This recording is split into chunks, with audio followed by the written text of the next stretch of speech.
मंगल भवन मंगल हारी।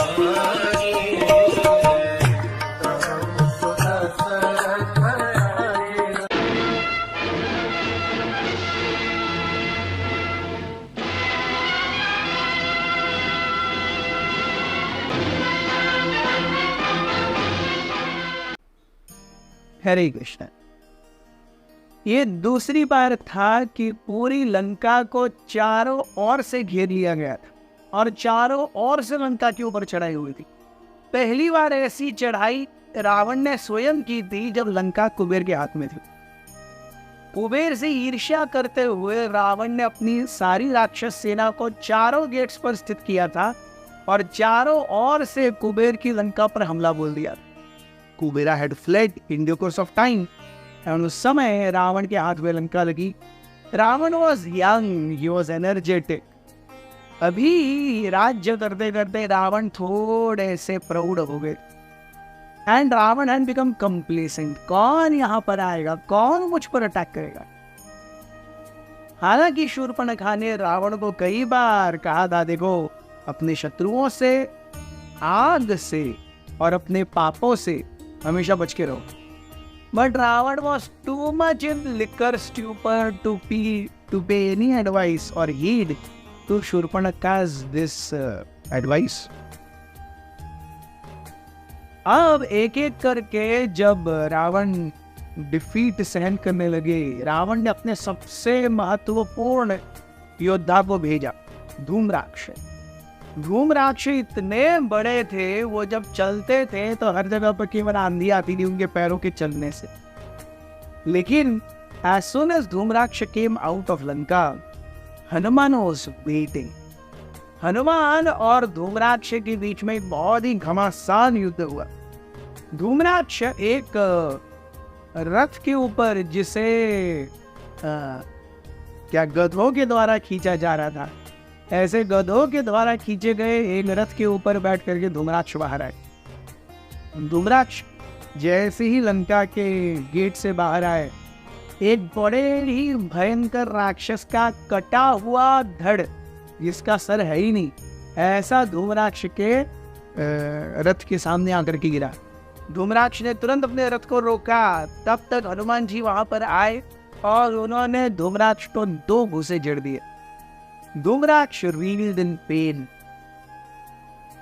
जैसे ही धूम्राक्ष थोड़ा सा स्थिर स्थावर हुए लड़ने के लिए, हनुमान जी ने एक बहुत विशाल पेड़ को लेकर के वो धूम्राक्ष के रथ के ऊपर आक्रमण किया।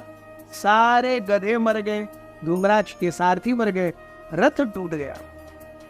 धूम्राक्ष देख रही है क्या हो रहा है। दिस इज मतलब सारे राक्षस ऐसे कि क्या है यार, जा करके सब निपटा के आना है ऐसे ही। चलो समोसे और कचौरी खाते हैं, 1 2 4 हम बोलेंगे लस्सी, वो बोलेंगे बियर, मार के जाते हैं, काम खत्म करके आ जाएंगे। सारे राक्षस इसी परिस्थिति में बाहर आ रहे। They are all too, they have taken वानरस too lightly. And Hanuman ji, उन्होंने एक मुक्का मारा, वो ठीक हो रहा है तब तक रथ गया, सारथी गया, गधे गए। एंड हनुमान जी ने एक बहुत बड़ा पत्थर लेकर के धूम्राक्ष के ऊपर मारा। धूम्राक्ष बाल बाल बचे। धूम्राक्ष वॉज इन पैनिक, क्या होगा। तब तक हनुमान जी ने और एक पत्थर लिया और सीधे धूम्राक्ष के सर पर मार दिया। Dhumraksha could not take that blow. Dhumraksha fell down dead. Dhumraksha के बाद में वज्रदंष्ट्र आए। वज्रदंष्ट्र ये लंका के दक्षिण छोर से आए, दक्षिण गेट से आए। अंगद उनके लिए वेट कर रहे थे। अंगद के आने पर जैसे ही वज्रदंष्ट्र आए, वो देखते हैं बहुत ऊपर से अचानक एक बहुत बड़ा पत्थर आया। पत्थर आ करके ठीक रथ के ऊपर गिर गया। रथ के ऊपर गिरने के कारण वज्रदंष्ट्र फिर से हिले। अंगद ने वज्रदंष्ट्र को ठीक होने का समय नहीं दिया। अंगद ने वज्रदंष्ट्र को ठीक कान के नीचे बजाई। वज्रदंष्ट्र थोड़े से घूम करके गिरने वाले थे। गिरते गिरते उन्होंने संभाला अपने आप को और अंगद की छाती पर एक बहुत बड़ा घूंसा मारा। Angad was in pain. Angad came in pain, but he still gave a blow to Vajradhamshtra. Vajradhamshtra को फिर से blow देने के बाद में now Angad is in pain, Vajradhamshtra is in pain. They both are kneeling down. दोनों अपने घुटनों के बल पर हैं. थोड़े समय के बाद एक दूसरे के साथ हाथापाई करके दोनों बुरी तरह से थक गए. इसी बीच में कहीं से तो किसी दूसरे ही राक्षस की बड़ी बड़ी महाभयंकर तलवार आकर के वहां पर गिरी, राइट नेक्स्ट टू अंगद. वज्रधनुष के अंदर कोई शक्ति नहीं है, अंगद के अंदर भी कोई शक्ति नहीं है, लेकिन कैसे तो क्योंकि ये तलवार आ गई है. अंगद ने पकड़ा और विद इन लाइटनिंग स्पीड वज्रधनुष का सर उनके धड़ से अलग हो गया. वज्रधनुष वाज गॉन. हनुमान और अकम्पन का युद्ध हुआ. Hanuman made short of Akampan in very less time. ऐसे ही एक योद्धा आ रहे हैं मारे जा रहे हैं, आ रहे हैं मारे जा रहे हैं, आ रहे हैं मारे जा रहे हैं. Prahasta the commander in chief of rakshasa army was too much outraged. उन्होंने अपने रथ को तैयार किया. यह रथ बड़ा महाभयंकर था. इस रथ को हर जगह से नागों ने प्रोटेक्शन दे करके रखा था. और इस रथ को नाग, रथ के पहिए होते हैं ना, पहियों की जगह पर नाग के पहिए थे इस रथ को. और प्लस रथ के पहियों से ऐसे दोनों और बहुत बड़े विशाल पैर स्पाइक्स मारते थे. उनको भी बहुत नुकीले ऐसे गोल गोल चीजें लगी हुई थी. मतलब जहां से भी प्रहस्त का रथ जाएगा एक तो प्रहस्त मार रहे होंगे, प्लस ये जो नाग जो उनके आजू बाजू में है वो मार रहे होंगे, और प्लस ये जो स्पाइक्स थे बहुत बड़े, वो भी जो भी आएगा उसका हाथ पैर जो मिलेगा उसको चीरते हुए, वो राक्षस हो या वानर हो, हर कोई मृत्यु के घाट उतार रहा. प्रहस्त स्वयं एकदम रक्त लाल रंग का पोशाक पहने हुए थे और रक्त के समान लाल रंग का उनके रथ की ध्वजा थी. Prahasta came out in fury on the second day of battle. It was Prahasta who fought valiantly. वो थोड़े समय तक तो रणभूमि पर कार्य कर रहे और